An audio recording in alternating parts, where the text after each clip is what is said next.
L'invité de Cajou, soyez les bienvenus si vous arrivez sur Canal J. Aujourd'hui, nous allons recevoir une star, un champion, c'est certainement le sportif le plus connu, le sportif français le plus connu dans le monde entier.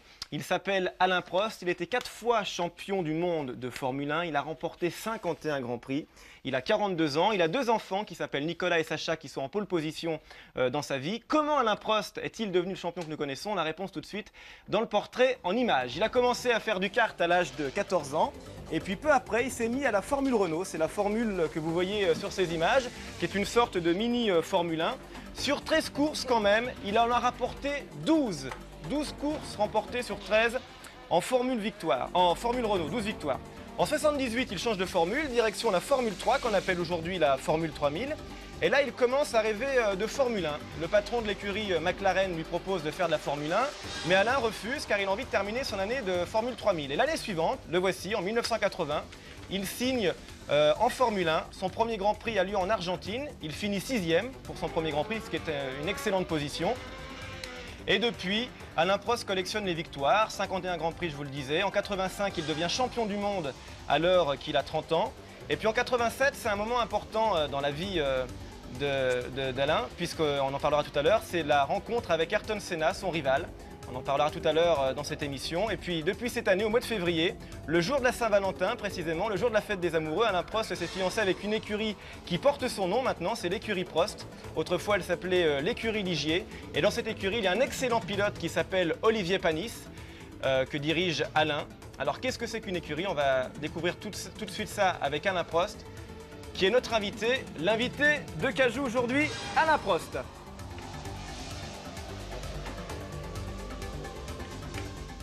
Voilà, il va être accueilli par Miss Dominique. Je suis assez impressionnée quand même. Et nous aussi. Bonjour Alain. Par là. Attention, une courbe, la chicane, attention la chicane. La chicane. Ça va Alain? Merci d'être venu. Bonjour maître. On est ravis de vous recevoir. Merci, c'est gentil. Non, c'est vraiment sérieux. On a plein de questions, on a plein de surprises. Soyez là, on va découvrir vraiment Alain Prost pendant cette heure que nous allons passer ensemble. Et on va commencer tout de suite par quelque chose qui est mondialement connu, autant que les Grands Prix de Formule 1 d'Alain Prost. C'est le portrait de Dom. À votre avis, comment est Alain Prost? La réponse tout de suite. Alain Prost est une star, enfin, maintenant c'est devenu une célébrité. Il est assez grand. C'est fort quand même, enfin il a des muscles quoi. Il a les cheveux bouclés, un assez grand nez. C'est un sportif, Alain Prost. Ça doit être un rêve depuis qu'il est petit. Il devait avoir tout, un petit circuit fait avec un petit garage et tout.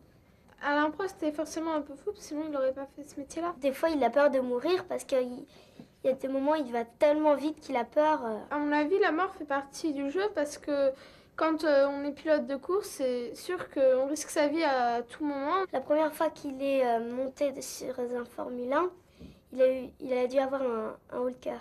Ah, il a pas de secret pour la voiture, il connaît tout de la voiture. Ah oui, je pense que pour lui, une voiture, c'est un objet fétiche. Il veut gagner.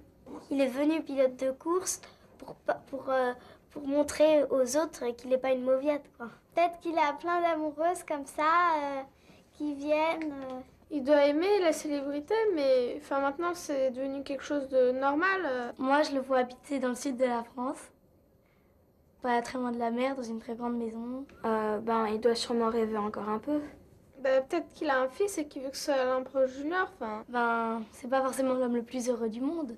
Parce que peut-être, je sais pas s'il est marié ou quoi, mais peut-être qu'il rêve de l'amour éternel, quoi. Alors, grand romantique, grand sentimental, en plus d'être grand champion. On a un Gouzi qui arrive. Il y a un Gouzi. Oui. Il est arrivé, oui, Alain Prost est arrivé. Il est là, il est à l'heure. Grand sentimental, ouais, bien sûr. Ouais. Mais même pour faire ce genre de métier, il faut être aussi un peu sentimental. Parce que déjà, il faut être passionné. Et je pense qu'il y a que les gens vraiment qui sont quand même un peu sentimentales, qui sont vraiment passionnés pour quelque chose. Alors qu'est-ce qui est juste dans ce portrait vous vivez dans le sud de la France? Non, mais il y a beaucoup de choses justes, je trouve. Une Bon, grande j'ai un maison. grand nez, que je suis grand, c'est juste, non. Musclé. Non, le sud de la France, non, ça c'est complètement faux. Mais Vous vivez en Suisse, hein? moi je vis, bon, je suis résident en Suisse depuis 15 ans maintenant, donc ça fait très longtemps, mais je vis aujourd'hui Merci pour le chocolat. un peu partout, presque un peu comme Romain Michel, parce que j'ai plus vraiment d'attache. Il y a l'usine à Manicourt, je suis absolument, je voyage 2-3 fois à l'étranger par semaine. Et bon, demain je parle pour Canada, il y a les grands prix, il y a les séances d'essai, il y a le travail notamment beaucoup en Angleterre, parce que toute l'association des constructeurs se trouve en Angleterre, beaucoup de rendez-vous là-bas. Donc j'avoue que je suis très fatigué parce que je voyage beaucoup et je vois peu mes enfants, je vois peu ma famille. Et c'est vrai, quand on disait je ne suis pas forcément le plus heureux, c'est vrai qu'on a dans la vie, il faut apprendre c'est toujours un compromis. Ouais. Quand on a quelque chose d'un côté, on donne toujours de l'autre. Et c'est très très difficile d'avoir un métier qui vous passionne, d'assouvir justement cette passion et de privilégier la vie de famille, les enfants, etc. Et puis l'amour, parce qu'on ne peut pas non plus s'occuper, c'est vrai. Et vous n'êtes pas une tout le monde. mauviette.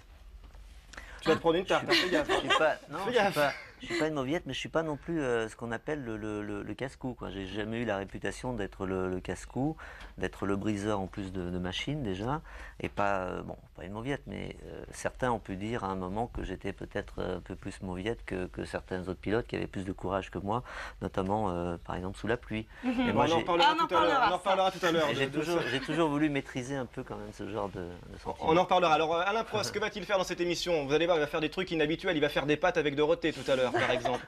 Il va découvrir les machins chouettes de Karim. Dominique a passé et de Dorothée. Dominique a passé son week-end avec les routiers. Va nous montrer des images de camions absolument géniales. Et on a tout de suite les la routiers. première question de Charlotte. À quel âge es-tu monté pour la première fois dans une Formule 1? C'était à 25 ans. Après donc la Formule 3000. 25 ans, fin 79, oui, j'avais 24 ans exactement. Ouais. Après la Formule Après 3000. la Formule 3. On Et avait vous pour avez les premières commencé par le kart. Formule. Commencé par le kart à 16 ans à peu près, en kart de location d'abord, enfin 15 ans à peu près. Et C'est votre papa 16 ans qui- en compétition. C'est votre D'une manière complètement incroyable parce que j'étais pas du tout intéressé par ça. Avant moi, c'était le football, c'était le sport de toute façon, mais c'était plutôt le foot. Et je m'étais cassé le bras, cassé le poignet. Et donc, il s'est trouvé qu'en vacances dans le sud de la France avec mes parents, je suis allé à un endroit qui s'appelle la Siesta, je crois qu'il existe toujours. Et j'ai fait du kart de location avec le bras cassé, en cachant le bras bien entendu. Et il y avait une petite course comme ça, mais amicale contre. Et je me suis trouvé super bien. J'étais Coup de foudre pour le devant kart. tout le monde, j'ai eu un coup de foudre. Alors ce qui est rigolo quand même, c'est que votre maman vous a dit non Alain, faut arrêter le foot, regarde tu t'es cassé le bras, faut arrêter, c'est trop dangereux. Et elle vous Ouais. a vu devenir champion de Formule 1, mais elle devait être hyper triste, hyper angoissée avant Ça a chaque été, départ. je pense sincèrement que ça a été épouvable pour Ah mes oui. parents et surtout pour ma mère qui était encore plus angoissée. Et elle reste angoissée, je pense, même maintenant, par rapport à cette période. Ça, c'est vraiment, je pense que ça a été terrible. Ça casse un peu, c'est vrai, un système familial, parce c'est énorme le risque qu'il y a. Puis on parle beaucoup des courses, on parle du dimanche, mais tout ce que l'on fait avant, c'est 3 jours par semaine en moyenne d'essais. Et souvent, c'est même en essai qu'on prend le plus de risques. On peut dire que vous êtes le plus grand conducteur du dimanche. Ouais, bon, Les avant Grands Prix ont lieu le on disait ne prends pas pour fin de jour. On m'a dit que ça commence, on ne prend pas pour Prost, donc c'est plutôt un. Mais bon, non, le conducteur du dimanche et sur le circuit, c'est complètement différent. Là aussi, je penserais être assez prudent quand même. Oui, on en parlera aussi, si on a des questions justement. Donc il a commencé par le kart et il en fait encore de temps en temps. Alain, vous faites toujours du kart, on a des images justement, ça se passe à Bercy. C'est une manifestation qui a lieu tous les ans, qui est organisée par Philippe Streff, hein, c'est ça? Oui, c'est ça, oui. Et à laquelle vous avez participé. Ça, c'est un tour de chauffe, hein, parce qu'il n'y a personne. Vous retrouvez Ouais. exactement les mêmes sensations en karting qu'en Formule 1 ou qu'est-ce qui Non, change? les sensations du kart sont très très différentes. Enfin, on a quand même le coup de volant, on a quand même l'accélérateur, mais vous savez, c'est très spécial. C'est pour ça d'ailleurs qu'il y a les pilotes qui sont venus par le karting restent très compétitifs en karting aujourd'hui. Et ceux qui ont commencé la Formule 1 par un autre biais, il y en a de moins en moins d'ailleurs, mais on le voit, ils ne sont pas doués en karting. Mais ça parce qu'on a une base d'il y a 20 ans qu'on a quand même Il bien. y en a de moins en moins qui commencent la Formule 1 avec... Qui sont arrivés en Formule 1 sans passer par le karting. Ah oui, c'est ça. De plus en plus, on passe par là. Ouais. Une nouvelle question posée par Marion. Quelle est la plus petite pièce d'un moteur de voiture? Ah oui, comment vous Question appelle le piège. professeur et qu'on dit Alain Prost est super fort en mécanique. Quelle est la plus La petite pièce plus d'un petite moteur? pièce. je suis incapable de répondre à ça. Bon, eh ben, va falloir réviser. Hein. Ouais. Hein? Voilà, moteur Ouais, 2000 parce que- pour réviser. Ah ouais, très bien. Bon. Ah ouais, Non, ça, c'est pas quoi? tout Ça à doit fait- être un boulon ou une vis? Oui, mais enfin, vous savez, il y a des choses vraiment. Bon, surtout, je pense, les plus petites pièces se trouvent dans les boîtiers électroniques. C'est toutes les pièces qui composent l'électronique, quoi. C'est ça le. Non, mais c'est juste cette question pour qu'on parle effectivement du rapport du pilote et de la mécanique, parce qu'un pilote n'est pas simplement là pour conduire la voiture, il faut vraiment qu'il ait une bonne connaissance Oui. et puis une bonne sensation mécanique. Et on dit de vous que vous êtes quand même le meilleur metteur au point, c'est-à-dire que vous êtes le meilleur pour retranscrire les sensations et puis Voilà. les changements qu'il faut Pas faire. spécialement pour démonter un moteur et le remonter, ça je serais incapable. Ouais. Par contre, j'ai une très grande connaissance de tout ce qui compose la voiture, que ce soit châssis, moteur, tous bon, l'électronique, boîte de vitesse. Enfin, et quand je conduis une voiture, ou même quand je suis maintenant à l'extérieur, ne serait-ce que parce que le pilote me dit des choses, aussi parce que on peut maintenant lire sur les écrans avec l'informatique tout ce qui se passe sur la voiture. Aujourd'hui, quand le... Il n'y a plus à mettre les mains dedans. Ouais, voilà, bon, on n'a pas tellement les mains dans le cambouis maintenant, hein. Ah ouais. Mais uniquement en regardant la télémétrie, c'est-à-dire ce qui se passe sur le circuit, pendant qu'Olivier Panis, par exemple, tourne avec la voiture, je sais exactement à quel endroit il est à fond, à quel endroit il dose Ah oui. dans certains virages, les vitesses, etc. Comme Bon, un on connaît animal tout. qui On respire. peut presque Prendre le conduire comme ça, hein, Ah de ouais. l'extérieur. Non, mais c'est vrai que c'est une autre époque et ça évolue sans arrêt, année après année. Il y a des réglages qui se font donc avant une course en principe. Ah ouais, C'est les ça. réglages se font et se défont tout le temps. C'est-à-dire les réglages entre un week-end de course, un vendredi, un samedi et dimanche, on peaufine les réglages jusqu'au dimanche sur la grille de départ, avant le départ, en fonction de la température, de la chaleur de la piste. Les choix de pneus qu'on a fait, c'est extrêmement complexe. Alors est-ce qu'il y a de l'espionnage entre différentes écuries, des gens qui viennent espionner Ouais. votre réglage et est-ce que vous Bon, faites des les- tactiques style on fait un faux réglage pour les Oui, tromper? ça peut arriver. Il y a eu des... Ah oui, mais c'est normal. C'est pas de l'espionnage, mais c'est ce qu'on appelle l'intox, mais c'est tout à fait normal. Ça fait C'est- partie du jeu. Ça fait partie du jeu. Ouais. Donc, l'espionnage industriel, je dirais, c'est quoi? C'est voler un bidon d'essence, voler un pneu, ça peut arriver. Ouais. Ça arrive une fois tous les 5 ans C'est atroce. que quelqu'un arrive à voler comme ça un produit pour. En fin de compte, ça amène pas grand-chose. Parce que mais toutes bon, les voitures n'ont pas les mêmes pneus. on n'a pas tous les mêmes pneus, on n'a pas tous les mêmes carburants, bien entendu l'essence, l'huile. Bon, les moteurs sont aussi différents, enfin tout est très très différent. Mais ce qui marche pour une équipe n'est pas censé marcher à 100% pour une autre. Donc On a le faut droit de quand dire même que vos voitures relativiser. roulent au Coca Light. Ouais, l'essence très spéciale. Ouais, très spéciale. C'était un scoop, mince, trop tard.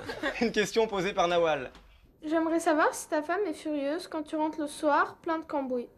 Ah, c'est pas mal. Bon, d'abord, je rentre pas tous les soirs, alors donc elle peut pas être trop furieuse, mais je rentre jamais plein de cambouis parce que c'est vrai ce que je disais, même les mécaniciens aujourd'hui, on travaille les ateliers, qu'ils soient camions ateliers, qu'ils soient les stands ou l'atelier donc dans l'usine, sont vraiment plus, ils ressemblent plus à des laboratoires. Des chambres d'opération, pratiquement. Oui, ouais, et même si, bon, il y a toujours quand même une part, mais c'est très rare. Donc, bon, ça m'arrive pas. En plus, je mets pas les mains moi-même dans le. Et je fais beaucoup plus aujourd'hui d'administratif, ce qui est un peu dommage parce que je commence aussi avec l'équipe, mais ma motivation, c'est bien entendu de rester plus proche de Alors la technique. parlons-en justement, parce que vous avez été champion du monde de Formule 1, hein, 51 Ouais. Grands Prix remportés quand même, ça c'est le summum. Personne n'a égalé ce record-là quand même. Pas pour l'instant, faut le mais rappeler. il peut être battu. Mais c'est vrai, on va s'y mettre, on va Ouais. montrer Ouais, l'écurie voilà. Cajou et on va voir ce qu'on va Ouais. voir, vous allez voir, ça va pas être triste. Vous êtes directeur maintenant donc, de l'écurie qui porte votre nom, l'écurie Prost. Il y a Olivier Panis qui est excellent dans cette écurie. Vous avez 2 podiums déjà, hein. Il est 3e au championnat du monde des pilotes. Quel est le métier d'un directeur d'écurie? Une écurie, c'est quoi? C'est une entreprise avec les Formule 1, les ingénieurs? Bah, c'est une entreprise, aujourd'hui, c'est 100 personnes à peu près. On va monter jusqu'à 140, 150 à mon avis d'ici l'année prochaine. Donc ça représente bon, énormément d'argent, quoi. C'est des budgets de plusieurs centaines de millions de francs. Et c'est un travail de 15 heures par jour. Là, on ne parle pas des 35 heures. C'est vraiment un boulot absolument De passionné. extraordinaire, de passionné. Et les gens qui sont là, ben, ils sont là, on est tous là pour gagner, quoi. C'est un challenge extraordinaire par rapport à des équipes qui sont peut-être mieux structurées, qui sont plus fortunées, qui ont une expérience de 20 ans. Mais le challenge, il est là. Donc C'est des gens de toutes les nationalités ou il y a que des Français? aujourd'hui, on a 80% de Français. Vous avez l'intention d'embaucher Jean Alési dans votre écurie pour la rentrée? On C'est peut ce qu'on pas entend répondre dire un comme petit ça, peu. mais j'ai l'intention d'embaucher pour l'année prochaine, avec Olivier Panis, un autre pilote qui est aujourd'hui dans les 4-5 meilleurs de Laurent F1. n'est pas C'est- parmi Non. les 4-5 Bon, vous meilleurs, êtes pas, on on est m'a dit que vous désolé. étiez 6e, c'est Ouais, dommage. C'est dommage. J'ai pas eu de bol sur ce Ouais. Il faut que ce soit coup-là. un Français ou c'est... Pas spécialement. Pas spécialement. Non, non. Alors, il aime les challenges. On va en faire un dans quelques instants après notre mordu. On va le retrouver dans le frigo avec Dorothée où il fera des pâtes, hein, Alain. Et puis après, on fera une course de bagnole aussi avec un circuit. Pour l'instant, voici notre mordu. Elle s'appelle Fanny. Elle vous présente son chien.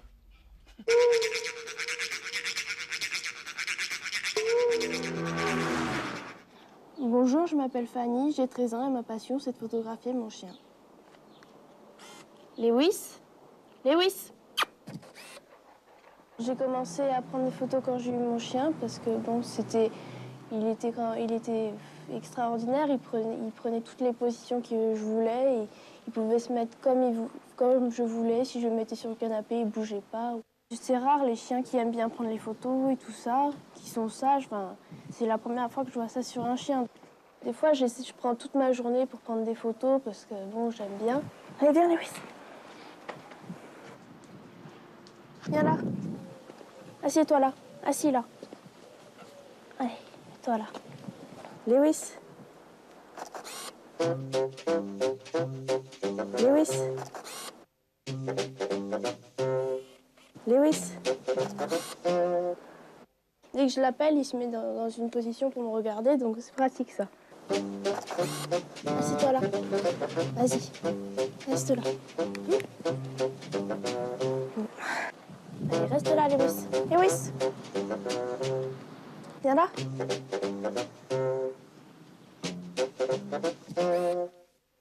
Je pense que s'il est rigolo, c'est parce que c'est lui, c'est parce que bon, on l'a élevé, il a été élevé dans une famille rigolote aussi, donc je pense que c'est pas spécialement parce que c'est sa race.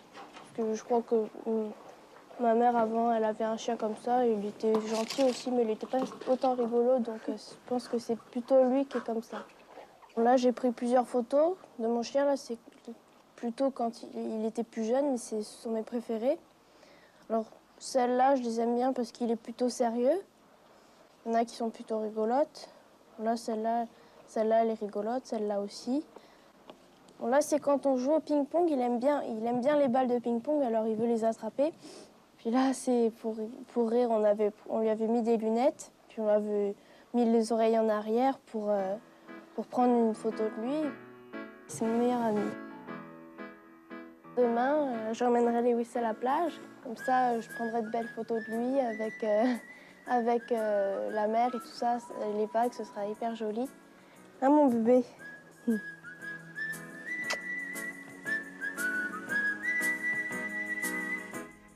Alors ceux-là, s'ils s'entendent pas, je sais pas quoi dire. On va tout de suite retrouver notre champion. Champion, c'est le moins qu'on puisse dire, c'est Alain Prost qui se trouve dans un endroit où on le voit rarement, c'est le frigo.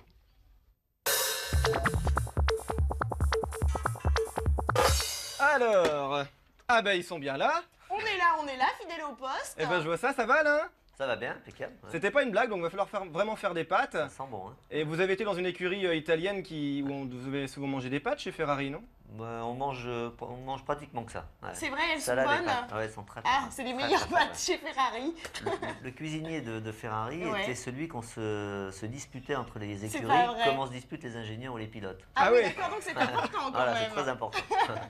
Donc et oui, aujourd'hui on va faire des pâtes. Elles seront peut-être pas aussi bonnes que celles de Ferrari, mais j'ai bon espoir quand même. Eh ben on vous regarde. D'accord. C'est marrant de vous voir dans une Ok, cuisine. je suis prêt, ouais, y a pas de problème. Vous Gouzi aussi est prêt. C'est rigolo de vous voir dans un frigidaire. Est-ce que, si on inverse les choses, on voit jamais de filles qui font de la Formule 1? Enfin, moi, j'en ai jamais vu. Ouais. Est-ce que ça existe quand même? Non, il y en a une ou deux qui ont essayé, mais bon, ça devient quand même de plus en plus dur. D'abord parce qu'on est dans un milieu un peu de macho, faut le reconnaître. Quand même, hein, les Faut voitures. quand même le reconnaître. Et puis, Ouais, et tiens. puis c'est quand même un sport très très difficile physiquement.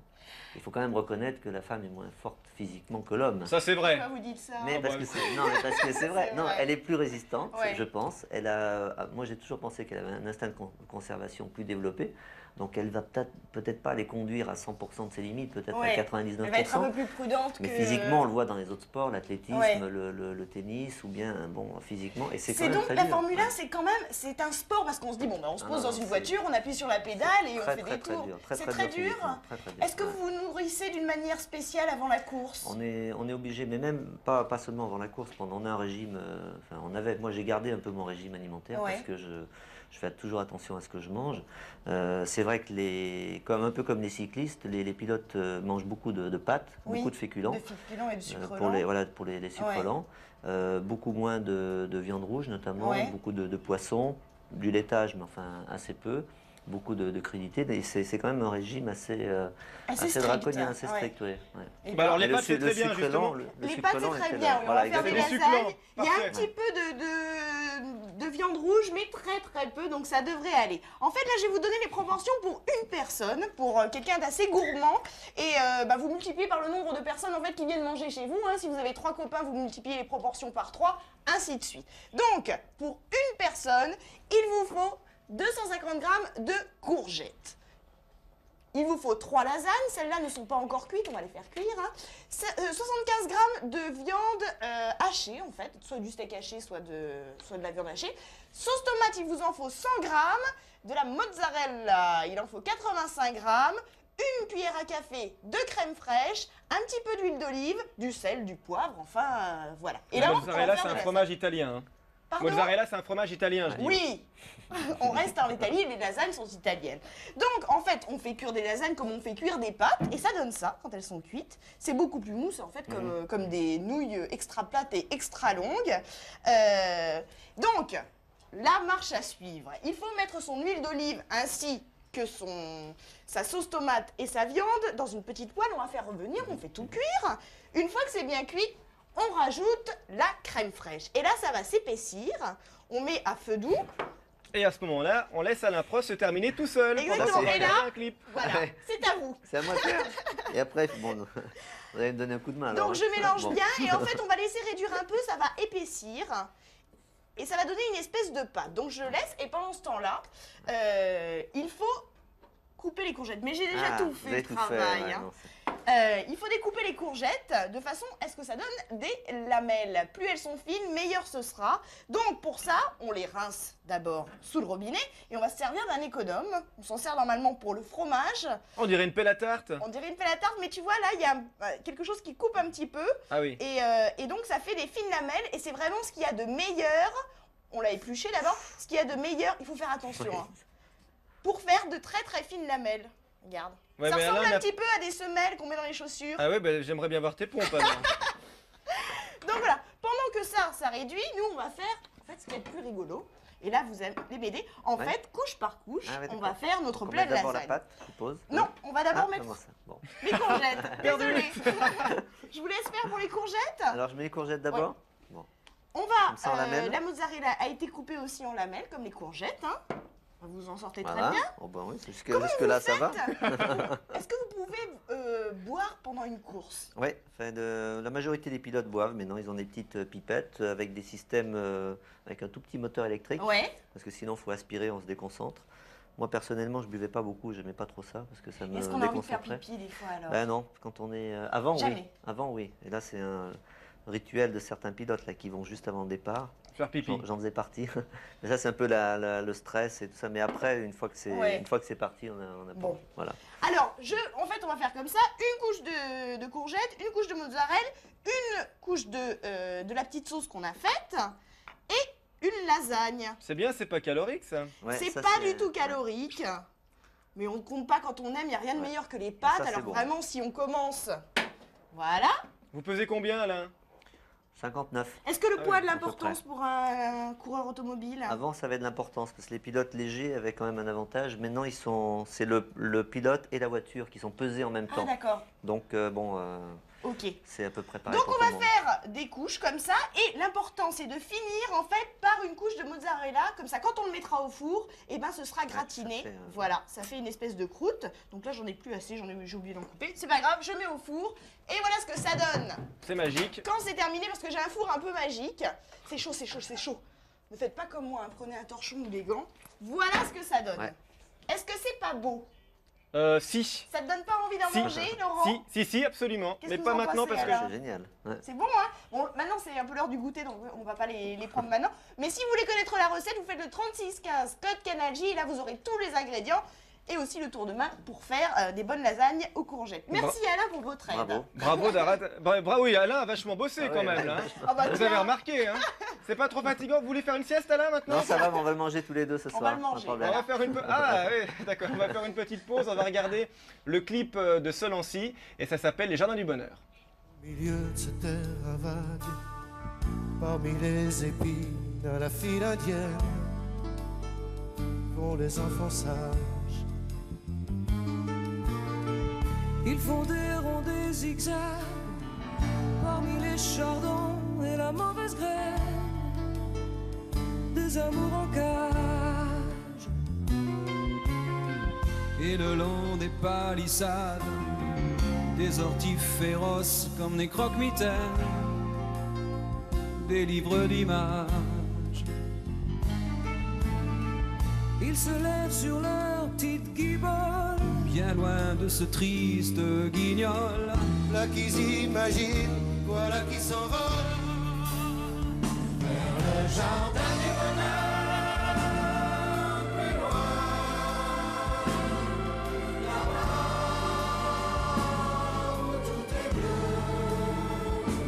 on ira, donne-moi la main, tout là-bas.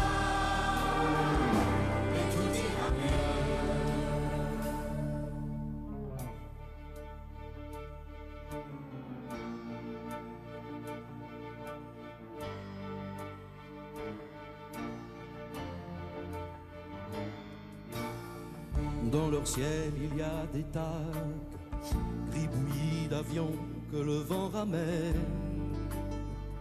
avec les orages. Ils ont des rêves en jet lag, arc-en-ciel rouillé et des fumigènes dans les paysages. Dans leur tête, ça fait des vagues, ces drôles de feuilles mortes en polystyrène, un vol d'emballage. Alors ils s'évadent, ils décollent de cette ferraille qui dégringole Par-dessus les murs et les herbes folles, vers le jardin des bonheurs, plus loin, là-bas où tout est bleu, on ira, donne-moi la main, tout là-bas, et tout ira mieux. Les Jardins du Bonheur, c'était la chanson de Solancy l'année dernière. Et Solancy qui va enregistrer son nouvel album. Ça aura lieu du 16 au 20 juin au Casino de Paris. Ils vont d'abord donner des concerts et puis faire un album avec leur. Voilà, leur ils vont concert. faire le concert du 16 au 20 juin. Ils vont enregistrer l'album et l'album sortira à la rentrée, quoi. C'est une association qu'on aime beaucoup ici à Cajou parce qu'elle est vraiment, vraiment très bien. On rappelle de Dominique ce qu'elle Oui, fait, cette Solancy, association. en fait, c'est une association qui a été créée pour aider les enfants qui sont malades du sida ou les parents qui sont malades du sida qui ont des problèmes parce qu'ils ont des enfants. Et donc, ça aide à la fois financièrement et aussi moralement. Et comme ça, ils font des concerts tous les ans. Il y a des disques qui sortent et l'argent est reversé pour toutes ces familles. Et on parlera aussi tout à l'heure d'une autre bonne action, c'est la fondation Ayrton Senna à laquelle Alain est très très lié. Donc on en parlera tout à l'heure dans les machins chouettes. Pour l'instant, voici une question posée par Vincent. T'as passé ton permis à quel âge? 18 ans. Comme Premier coup c'était- Oui, premier coup. Ouais. Est-ce qu'il y a un permis pour la Formule 1? Un permis spécial? Non, non, il n'y a pas de permis, mais il faut avoir bon, c'est une licence, bien entendu, mais il faut avoir le permis de conduire. Il faut avoir le permis de conduire, oui. Obligatoirement. Donc si on a un retrait de permis, on a quelques problèmes quand même. Ah ouais. Enfin Est-ce que maintenant, vous vous amusez maintenant, toujours, maintenant c'est moins évident parce qu'on arrive à séparer quand même les choses, mais à une époque c'était vraiment intransigeant, donc il fallait faire attention. Et si on fait une faute sur le circuit, on enlève des points ou... C'est un peu ça. On peut- On n'a si on pas fait de une faute points, sur mais un si on a une commission, enfin c'est la fédération qui peut prendre des sanctions. Ouais. Mais sur le permis normal Non, civil pas sur le permis Ah, civil, parce non. que- Non, mais je veux dire, c'est le même principe quand même. Ouais. Quelles sont les qualités, à votre avis, Alain, qu'il faut avoir pour être un bon pilote de Formule 1? Pour être un bon pilote, il faut avoir un bon coup de volant. Hein, c'est-à-dire qu'il faut être doué pour conduire vite et bien. Je veux dire, ça paraît pas. Par contre, pour être un très très bon pilote, et là, il faut quand même, à mon avis, d'autres choses. Alors c'est quoi le petit plus d'Alain Prost? Je ne parle pas simplement pour moi, mais on voit bien dans toutes les générations, parce qu'il y a souvent des gens qui survolent un petit peu la compétition tous les 10 ans. Et ces gens-là ont toujours quand même quelque chose de plus. Il y en a 2-3 par génération à peu près. C'est leur manière de conduire, c'est évident, c'est leur manière de travailler, leur professionnalisme, la persévérance. Mais vous, à votre avis, qu'est-ce qui a fait que vous avez remporté quand même 51 Grands Prix? Moi, c'était je pense beaucoup mon souci du détail et mon travail. Je pense que je travaillais beaucoup plus que les autres. Et j'étais beaucoup plus attentionné aussi sur la mise au point.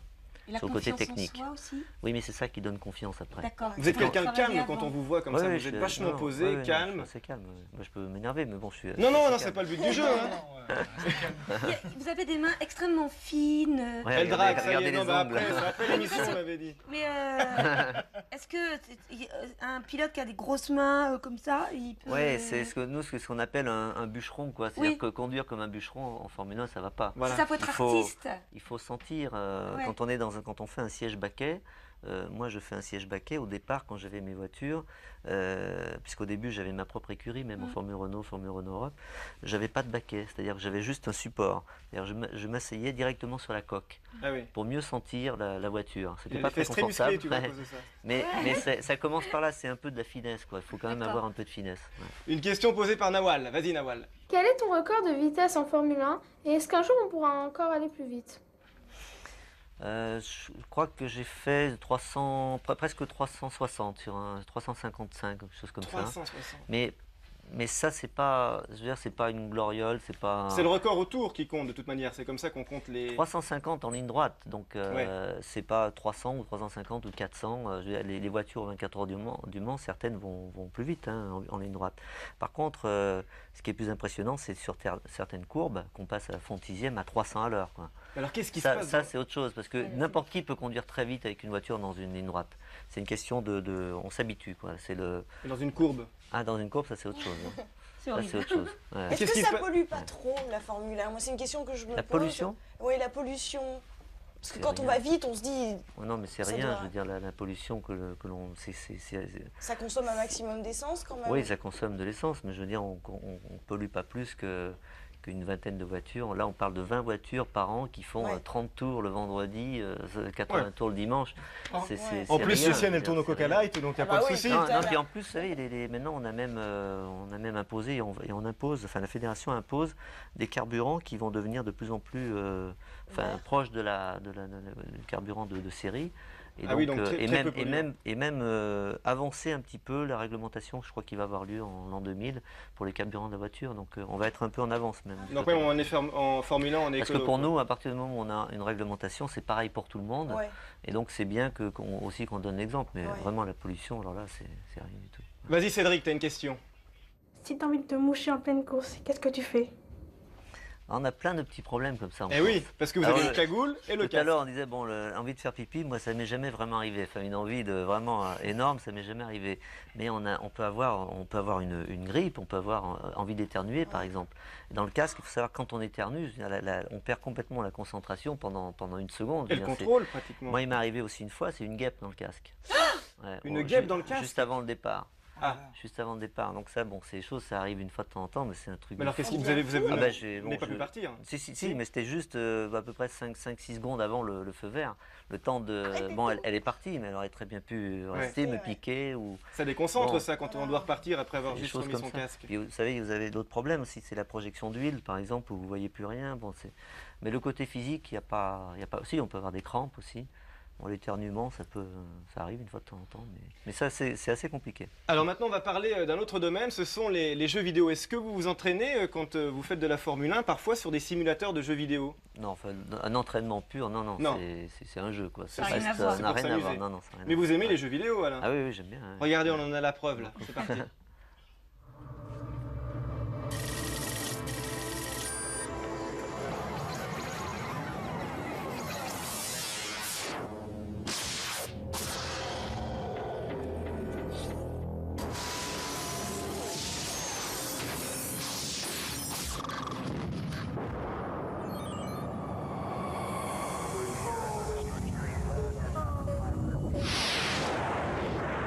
Voilà, c'est donc une publicité qu'on vient de voir pour un centre de loisirs qui s'appelle La Tête dans les Nuages. Et Bertrand, qui est notre spécialiste des jeux vidéo, que vous retrouvez dans Des Souris et des Roms le mardi, est allé tester les activités et les attractions chez vous. Vous êtes associé donc à cette compagnie. Pourquoi? Parce que vous aimez vraiment les jeux vidéo? Oui, ben, moi c'est vrai que j'ai toujours aimé les jeux vidéo, puis c'est trouvé, comme de temps en temps dans la vie, en 93 j'étais associé à Sega. Ouais. C'était sponsor de votre... C'était sponsor de l'écurie Williams, et puis bon, ils ont arrêté. Donc on est resté en relation avec les Japonais de Sega. Et puis il y avait un projet en France de ce type-là. Et bon, vous savez, j'ai arrêté la compétition, j'aime bien faire d'autres choses à côté. Et puis on est parti dans ce... Il y en a combien des centres de loisirs, La Tête dans les Nuages? On doit avoir à peu près, mais là on est en pleine progression, parce que bon, si vous avez suivi, on est entré en bourse il n'y a pas très longtemps. Donc on en ouvre à peu près une dizaine, là on doit avoir à peu près une vingtaine. Mais à terme, ça va se développer. Quand on est champion de Formule 1, là on gagne beaucoup d'argent. Hein, c'est un des sports qui rapporte le plus d'argent. Quand on gagne beaucoup d'argent comme ça, est-ce qu'on devient forcément homme d'affaires par la suite? Parce que vous avez plusieurs affaires, vous êtes associé dans cette opération. Que c'est un autre métier, ça? Oui, mais on est automatiquement un petit peu homme d'affaires quand on réussit dès le départ. Parce que bon, moi, j'ai jamais eu personne, par exemple, pour discuter mes contrats. Ah, c'est vous tout seul? Il n'y a jamais eu quelqu'un qui a discuté un contrat pour moi. Donc, automatiquement, on devient un peu homme d'affaires. Puis après, c'est un peu le problème d'ailleurs du business entre guillemets, c'est que on le voit d'ailleurs avec les grands hommes d'affaires, ils ont réussi, ils ont tout ce qu'il faut, mais ils vont quand même encore chercher plus loin. Et malheureusement, c'est toujours un peu ça, parce que c'est un jeu à un moment. C'est pas que pour l'argent. Là, ça marche très bien, je suis très content, mais au départ c'était un jeu, puis c'était en même temps. Vous savez, quand vous côtoyez des gens, quand vous allez négocier, tout ça, c'est quand même c'est excitant, voilà. Oui. Donc non, puis quand vous irez dans La Tête dans les Nuages, vous penserez à Alain, puis il est vachement sympa, il nous a filé des jetons pour les machines. Tout de suite, les machins chouettes, c'est parti.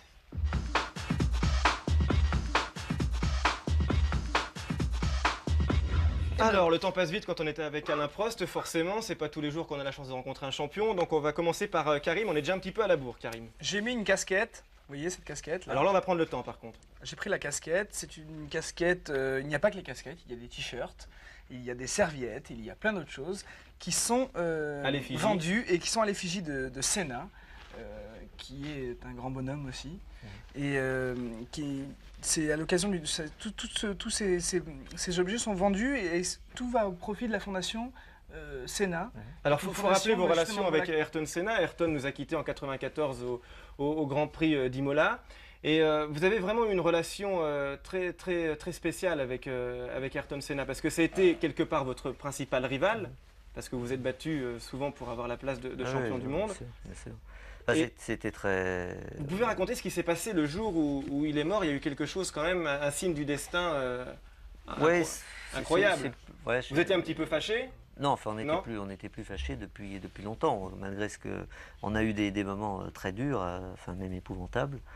D'abord, toujours en se respectant énormément. La preuve, c'est que contrairement à ce qui se passe d'ailleurs dans beaucoup d'équipes, pour ne pas dire pratiquement toutes, où les pilotes se regardent toujours en chaîne de faïence, quand on est dans la même équipe, c'est très dur. Mais nous, on a eu deux, trois problèmes et on ne se parlait pas. Par contre, dès qu'on entrait dans la salle de briefing, dès qu'il s'agissait de travailler pour la voiture, c'est-à-dire pour améliorer la voiture, on oubliait tout complètement. Et le boulot d'abord. Le boulot, c'était uniquement boulot. Donc en dehors du boulot, on ne se parlait pas. Bon, il y avait des problèmes, et c'est sûr qu'il y a des problèmes. Il ne faut pas dire qu'il n'y en avait pas. Mais souvent, ils ont été multipliés, arrangés même de temps en temps. Oui. Sincèrement, ça a été une période très difficile, je pense, pour tous les deux. On peut pas dire, on n'est pas là pour dire il m'a fait ci, il m'a fait ça, ou j'ai fait ci, j'ai fait ça. Ça a été une période très difficile qui s'est complètement arrêtée quand je me suis arrêté de conduire, déjà en 92. Après, c'est reparti, mais bon, un tout petit peu plus sur un plan médiatique. Mais fin 93, quand j'ai arrêté de conduire, ou même un peu avant, on avait déjà des relations qui étaient redevenues complètement normales. Amicales même. Amicales. Et bon, on s'appelait souvent, enfin lui, il m'appelait même plus. Il voulait que je m'occupe du GPDA, qui est l'association pour les pilotes. Il voulait... Et vous avez laissé un message avant de partir. Voilà, et puis ce jour-là, bon, on parlait déjà beaucoup de comment on pouvait même travailler ensemble pour le futur. Donc de toute façon, ça faisait longtemps qu'on avait complètement oublié. C'est même plus que la pêche. J'ai l'impression que c'était presque... On s'est même rendu compte que c'était normal ce qui s'était passé. C'était un truc qui était absolument inévitable. quand on est deux personnalités comme ça dans la même équipe et même qui se battent, parce que je crois qu'on survolait quand même un peu les autres d'une certaine manière, c'était inévitable qu'on ait une guerre. À partir du moment où on n'était plus dans le combat, moi il a toujours dit à tout le monde, j'ai aucune motivation, il me disait d'aller me battre contre les autres. La motivation, c'était vraiment honorifique pour moi. Et puis, à partir du moment où je courais plus, c'était fini, quoi. C'était même pas la paix, c'était je crois qu'on s'estimait beaucoup plus que ce qu'on voulait bien le penser à l'époque. C'est pour ça que je voulais que vous précisiez bien tout ça. Et en plus de ça, il se battait pour les enfants du Brésil, les enfants défavorisés. Et à sa mort, il a légué une grande partie de sa fortune à cette fondation du Brésil, pour les enfants pauvres du Brésil. Et vous avez aidé avec sa sœur. Bon, là, la famille, c'est surtout Viviane, donc sa sœur, qui s'en occupe. Enfin, mais toute la famille s'occupe de ça. Donc ça a plusieurs raisons. D'abord, il aide, comme il l'avait fait déjà au départ. Donc il continue à aider d'une manière quand même assez importante. Tous les contrats publicitaires, tout ce qu'il avait signé à l'époque, donc c'est resté, les gens ont même suivi la fondation. Ça permet en même temps, bon c'est vrai, de garder le souvenir quoi, du nom de Senna et pour la bonne cause. Quoi. Ils sont pas prêts de l'oublier là-bas, hein, puis nulle part. Non mais vous savez, il faut faire attention parce que ça va très très vite. On oublie très vite les gens. Et c'est vrai que ça fait 3 ans, on en parle très peu sur les circuits. Il y a vraiment, je me rappelle quand Gilles Villeneuve s'était tué, on avait gardé même Gilles Villeneuve qui était le papa de Jacques Villeneuve. Qui est papa de Jacques, on a gardé son souvenir pendant très longtemps, mais c'était une autre époque. Et aujourd'hui, vous le savez mieux que moi, la médiatisation fait que ça va beaucoup plus vite qu'avant. Donc n'oublions pas. Peut-être que s'il n'y avait pas ça, on oublierait même encore. N'oublions pas Ayrton Senna et pensons à sa fondation. Très vite, Dorothée, le vélo. Oui, on va parler des autres sports que vous faites puisque vous ne faites pas que de la Formule 1. On va voir des images où vous faites plein d'autres sports. Il est balèze en tout, c'est énervant. Ouais, c'est très énervant. Alors le tennis, un peu de golf, beau swing. Et surtout, vous faites du vélo. Oui, j'ai arrêté pratiquement tous les autres sports parce que pour plein de raisons, pour des questions de temps, des questions de genoux, un peu mal aux genoux, et je fais du vélo. Donc ça a été vraiment mon... Est-ce que c'est important quand on court, quand on fait de la course automobile, de s'entraîner important physiquement? D'être en forme, c'est absolument primordial. Mais moi, je conseille à tout le monde de faire du sport parce que de toute façon, pour avoir une tête bien pensée, il faut être bien dans son corps. Faites du sport, écoutez Alain Prost. Alors pour les feignants, en revanche, il y a un autre système. Ça, c'est l'exemple à ne pas suivre. C'est pour ceux justement qui ne veulent absolument pas faire de sport. C'est pour les mamies, c'est une idée pour la fête des grands-mères, ce truc-là. Exactement. Quand on a un peu des côtes, parce que c'est vrai, quand on rentre chez soi et qu'on a plein de côtes et qu'on vient de faire 12 km de vélo, on n'a plus super envie de pédaler Et ben ce vélo-là, il est génial parce qu'il y a un moteur électrique qui est juste là. Il est super lourd du coup. Il est lourd, mais il aide à pédaler. C'est-à-dire que c'est pas comme un vélo Solex, hein, le moteur n'entraîne pas la roue tout seul, mais ça vous aide vraiment à pédaler, c'est-à-dire qu'on pédale un petit peu et ça va super vite. Alors j'aurais aimé vous faire une démonstration. C'est pour Mamie Dorothée. C'est pour Mamie Dorothée. Il faut aller faire les courses avec les sacoches sur les côtés, ça va être sympa. J'aurais aimé vous faire une démonstration, mais je ne peux pas parce que j'ai pas tellement la place. En taxi, vous partirez avec le vélo. Voilà, celui-là, le Vélotron. Le Vélectron. Pardon, ça coûte un petit peu cher quand même, mais c'est juste pour montrer que moi qui ne suis pas sportive, eh bien, j'arrive quand même à faire du vélo. Alors, Alain Prost est passionné par le football, hein? Vous auriez aimé être joueur de football au départ, on en parlait tout à l'heure. Et il y a des figurines pour vous. Exactement. Alors à cette occasion, c'est Loisirs Sélection qui a sorti ça. C'est des petites figurines à l'effigie des joueurs de l'équipe de France, mais aussi de l'équipe de Marseille, de Monaco et du PSG. Quelle est votre équipe préférée, Alain? Ça a été Saint-Étienne pendant longtemps, donc un peu, mais je vais les soutenir quand même. Oui, vous êtes né à côté de Saint-Étienne. Et maintenant je n'ai pas vraiment d'équipe préférée. Je suis les meilleurs parce qu'on a envie de les voir gagner des Coupes d'Europe, comme Paris, comme Monaco. Vous voulez pas être sponsor de l'équipe Cajou parce qu'on compte monter une équipe? Pas sponsor. D'accord, merci. Sympa. Il est sympa. Je cherche des sponsors toute la journée, alors ne me demandez pas de sponsoriser. Alors les figurines. Alors les figurines, ça a fait un tabac en fait en Angleterre. Ils avaient sorti les mêmes styles de petites figurines pour l'équipe anglaise. Et là, ils ont sorti toute l'équipe française. Et alors, par exemple, je vais vous montrer ceux qu'on connaît bien hein, et qu'on peut reconnaître. Lama, voilà, avec son numéro 1 derrière. Et on a aussi la star du moment. Et où est-il? Zidane. Zinedine, t'es où? Le voilà, il est là. Zinedine Zidane. Alors c'est très sympathique, c'est mignon en plus. Hein. Ils ont des grosses têtes. Ils ont des grosses têtes, ils ont un petit peu la grosse tête. J'espère qu'ils ne l'auront pas trop au mondial. Et ça coûte 25 francs la petite figurine, les 4 c'est 90 francs. Et le package, les 12, c'est 250 francs. Mais c'est un cadeau pour un Apros. Voilà, vous pourrez les mettre sur votre voiture devant. Sur la On vous donnera du scotch. Qui se balance. Avec le truc, le bulldog avec les chiens allumés à l'arrière comme ça. Ah, c'est la voiture d'un Apros, vous la reconnaîtrez comme ça. Les timbres avec Dorothée, regardez, elle fait du stop. Mais non, je fais pas du stop, c'est le plus petit machin chouette du monde. On va rentrer dans le livre de records. Ça y est, on le tient. C'est vrai? Pas du tout. Ah bon? C'est le timbre en fait qui annonce la Coupe du Monde de football qui aura lieu en 1998 donc. Et il est assez joli, il a été lancé par la Poste. Donc si vous voulez envoyer une lettre à un fanat de foot, et ben c'est le moment d'aller dans votre poste et de demander ce petit timbre-là. Il était en beaucoup plus grand le 31 mai dernier et le 1er juin, place du Trocadéro à Paris. Il était énorme. Voilà. Donc c'était juste pour le montrer. Moi, juste un petit regret, c'est qu'ils n'aient pas mis la mascotte qui était drôlement mignonne, qui était un petit coq qui s'appelle Footix. Dommage. On continue avec Alain Prost, une question posée par Éléonore. Bonjour Alain, moi c'est Éléonore. Quel est le plus dangereux pour faire une course? Le grand soleil ou la pluie? Ah non, ça c'est la pluie. Hein, vous n'aimez pas la pluie? Non, moi j'aime bien la pluie, mais pas quand il y a trop de pluie. Dès qu'il y a aquaplaning ou bien visibilité, vous savez, quand on conduisait à 250 derrière une autre voiture, vous ne voyez rien. Souvent vous subissez, vous êtes... Parce que là on voit tous les trucs. Bon, pas d'essuie-glace, malheureusement pas toujours. Il faut être le premier, c'est ça. Mais quand on est premier, bon, il y a toujours le problème de l'aquaplaning. Ce sont des choses qu'on ne maîtrise pas. Et contrairement à ce que les gens peuvent penser, on ne maîtrise pas l'aquaplaning, on ne maîtrise pas le problème de visibilité. Je veux dire, on fonce et puis bon... Vous avez eu une grosse pétoche quand même quand Didier Pironi à Hockenheim s'est envolé devant vous. Non, c'est un souvenir que je garderai toujours dans ma vie parce que bon, moi j'allais un peu moins vite que lui, je sortais des stands, c'était mon premier tour. Lui, ça faisait déjà 4-5 tours qu'il était sur la piste en essai.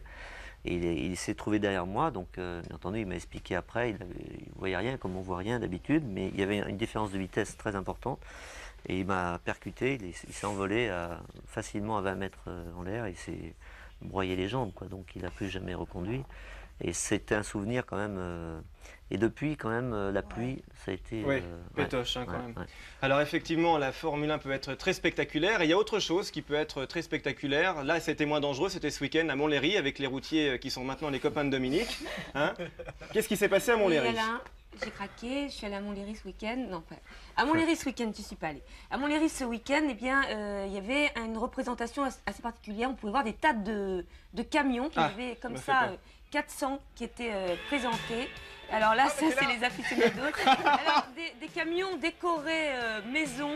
Donc là, c'est l'originalité qui prime. C'est libre à tout le monde de se laisser aller à ses fantasmes, à ses idées. Et alors, non seulement il y avait... c'est un petit peu comme un défilé de mode. Il y avait ce défilé, mais il y avait également des cascades. Et ça, les cascades, c'est un vrai travail de professionnel qui demande beaucoup d'entraînement. Et pendant tout ce week-end, c'est terminé quand même par une très belle démonstration d'une cascade qu'on pourra retrouver dans un film avec Jean-Claude Van Damme qui s'appelle Double Team, qui va sortir très bientôt, au mois de juillet. D'ailleurs, j'en parlerai dans... Coup de zoom. Coup de zoom, c'est le mardi, c'est dans Cajou, c'est avec Dominique. Ça va être dans quelques voilà instants. La cascade. Voilà la cascade qu'on retrouve donc dans Double Team, qui est faite par Rémi Julienne, qui est le maître cascadeur français. Vous aimez ça Le camion, vous avez déjà fait? Non, c'est bon, le gros non, camion jamais. Et des cascades, on vous en a déjà proposé pour le cinéma? Non, jamais. Pas envie? C'est autre chose. Autre chose, pas Valentine, de temps. une question pour Alain. Quand tu es au volant, est-ce que tu dis des gros mots? Ah, au volant dans la vie normale. À la ville. Genre dans les embouteillages. Alors, patate, t'avances? Ça peut m'arriver. Ça peut vous arriver. Ça peut m'arriver. Non, mais je le dis pour moi, je le dis pas à lui. Est-ce qu'il y a des gens qui se moquent de vous dès qu'ils vous voient dans votre voiture? Ah ouais. Ils vous font des il est bloqué dans un embouteillage. Voilà, exactement. Bien sûr. Ça vous arrive de vous arrêter par exemple, sur un stand Total et vous croyez que c'est le stand, des formations professionnelles? Non, il est très lucide. Non. Quel genre de conducteur vous êtes dans la vie de tous les jours? Vous conduisez vite, sportif? Moi, je conduis pas très vite. Non. Vous aimez bien conduire, on a vu? Non, je conduis vite, sur l'autoroute. Combien? J'essaie de faire des voyages de nuit. Pour quand même aller un peu plus vite. Par contre, tout ce qui est ville et tout ce qui est petite route, vraiment, je fais très gaffe. Ouais, vraiment. Et je suis, autant je vous dirais sur l'autoroute, je trouve que les limitations de vitesse sont ridicules avec les voitures qu'on a aujourd'hui, autant de temps en temps dans les villes et sur certaines routes, je trouve ça relativement normal. Et dans la vie de tous les jours, je sais plus ce que je voulais dire. Est-ce que vous aimez Je commence une conduire question, je encore sais plus ce que je voulais dire. Est-ce qu'il aimait encore conduire? Non, je voulais lui demander, voilà, est-ce qu'il, dans la vie de tous les jours, il collectionne les voitures Non, de sport? Pas du tout collectionneur. Non. Et je suis pas du tout collectionneur et j'aime pas les voitures de sport. Les vieilles voitures plutôt. Ouais. Vous avez une 2 chevaux? Non, j'ai des voitures de fonction. Quoi, c'est une petite Mercedes V12? Non, j'ai une Peugeot, mais Ah oui. j'ai eu une Mercedes. Non, c'est des petites Mercedes, mais je suis pas. Pour moi, c'est un moyen de locomotion qui doit être sûr, enfin efficace et sûr. Hein. Et Donc confortable. pas de C'est-à-dire frime. Pas de frime, voilà. La Voilà. question Je suis 10 triste, hein. est supprimée. Ah bah oui, je suis étonné, je me disais, il collectionne les bien, voitures, c'est on aurait bien. pu faire des Ah. échanges. J'ai une vieille Peugeot, moi, une 205 qu'on aurait Oh, pu elle est peut-être... belle. Attends, Pas tu assez tu vieille. la vendais? Ah bah non, mais je voulais l'échanger contre, je croyais qu'il avait des caisses, mais il en a Contre pas. le taxi, on peut échanger. Alors justement, il est très populaire, Alain Prost, et regardez, on en a la preuve, les Guignols nous ont offert un joli cadeau. Ouais. C'est un sketch qu'ils ont fait lorsqu'ils ont su que vous preniez votre retraite de pilote. Ouais. Alors regardez ce que ça donne. 2 mois à peine après son dernier Grand Prix, nous avons retrouvé Alain en famille dans sa retraite suisse. Pas terrible, un maillot. C'est pas de ma faute, c'est le mixeur. Après 10 000 tours, il plafonne. J'ai fait le maximum avec le matériel que j'avais. Alain. Et la compétition, Alain, pas de regret? Ben, disons que pour moi, la Formule 1, c'est déjà loin. Je suis heureux, je peux enfin profiter des enfants. Top. Aujourd'hui, Alain mène enfin une vie normale. Hop, top. Et l'avenir, votre retraite, vous la voyez comment? Ben, disons que le plancher est vachement abrasif. Donc, à mon avis, il y aura au moins 2 ou 3 changements de chaussons avant la fin de ma vie. Merci, Alain. Ben, c'est pas de ma faute, hein. Oui, merci. Dites, si vous voyez Ayrton, vous pourriez pas lui dire que je le prends quand il veut sur un tour de vaisselle? On lui dira. J'ai 2 aspirateurs, alors je prends l'Electrolux, vous prenez le Moulinex, c'est mon fils qui donne le départ en renversant un cendrier, d'accord? D'accord? Laissez-moi tranquille. Allez, d'accord. S'il vous plaît. Allez, juste un cendrier. Vous l'aviez jamais vu Non, celui-là? je l'ai pas vu, non. Voilà, bah merci les Guignols de pas nous mal, avoir passé ce sketch. Ouais, c'est ça. Alors vous êtes loin d'être inactif parce que là vous êtes donc... Non, mais comme quoi, ils avaient quand même un peu d'avance. Hein, Oui. Parce que quand j'ai arrêté, je savais pas très bien en fin de compte ce que j'allais faire. Alors quels sont les projets avec l'écurie? Là vous venez de signer avec Peugeot qui va équiper les Formule 1 de moteur Peugeot. Hein? Ah bah là, on a un contrat maintenant pour 3 ans à partir de 98. Et puis l'objectif, c'est d'être champion du monde le plus tôt possible. Hein. Quand? Donc Quand on ça? a vraiment beaucoup de boulot. Plus tôt possible, parce qu'on veut, je veux pas faire de. Nous, on fait des pronostics. Moi, Ouais. pour le Non, pronostic non, personnel, non, Non, c'est non, pas bien. non, il va dire que c'est de notre faute après. Non, Non, Ah puis bon, il y a- d'accord, je ne dis rien. Alors, j'avais un pronostic à dire, mais bon. Vas-y. Non, En tant que monsieur Sport, j'aurais dit l'année Monsieur prochaine. Sport. L'année Ah, prochaine ça- champion. Alors le pronostic de Karim, hein, champion du monde pour l'écurie Ouais. Trost Ouais. l'année prochaine. Et attention, C'est porte gentil. d'honneur ici. J'ai Non, une ok. toute petite Vite. formule. En fait, après vous avoir écouté comme ça pendant 1 heure, je me dis que vous ressemblez vraiment à Ben-Hur, mais le Ben-Hur du XXe siècle, c'est-à-dire que vous fascinez les foules, on vous regarde, c'est hyper dangereux, il y a des batailles entre les coureurs, et que c'est un peu la même chose, on doit comprendre aussi l'animal pour réussir à maîtriser et aller le plus vite possible. Vous avez jamais pensé à Ben-Hur? Il vous plaît ce personnage? Ouais, enfin, maintenant je Il va jouer dans un conduis peplum plus. bientôt, Alain Je Prost. conduis plus, donc je suis plus tout à fait la même chose. Mais ce que je voudrais dire, c'est que je suis content que depuis que j'ai fondé l'écurie, il y a beaucoup de gens qui nous supportent. Vraiment beaucoup. On a un capital sympathique et ça, c'est vraiment le plus beau cadeau que les gens peuvent me faire. Et si j'ai fait l'équipe aussi, c'est aussi un peu pour ça que je suis là aujourd'hui. C'est pour les enfants, c'est pour les gens qui sont fanats de Formule 1. C'est pour montrer aussi que dans ce pays, on doit entreprendre, on doit faire quelque chose. Et ça, pour moi, c'est ça mon vrai challenge. Et enfin avoir une écurie française Exactement, à la qui hauteur. gagne. J'espère. Merci Alain pour tout ça, d'avoir été notre invité. Puis le capital sympathie, il n'est pas par hasard parce que vous êtes vraiment sympathique. Merci, Et on va finir l'émission avec une petite course quand même. Hein. On n'allait pas le laisser partir comme ça, une petite course de circuit. Allez, Merci d'avoir suivi l'émission. La suite de vos programmes sur Canal J. Et puis on va voir qui va gagner. Les filles avec Alain, on va Ah bah dire. nous, on se met avec Ah Alain. bah oui. C'est les champions. Bravo. Alors, ensemble. Ah bah, on va se mettre ensemble les garçons. Ah, t'as la Ferrari, toi Quelle voiture pour Alain? Alors, voiture rouge pour Alain Prost, voiture bleue pour Laurent et Karim. Aïe aïe aïe aïe aïe. Non, mais vas-y, Non, l'autre. vas-y, ils sont plantés, ils sont plantés. T'as pas le droit de faire ça. T'as pas le droit. Tu n'as pas le droit de faire ça. Vas-y, Alain,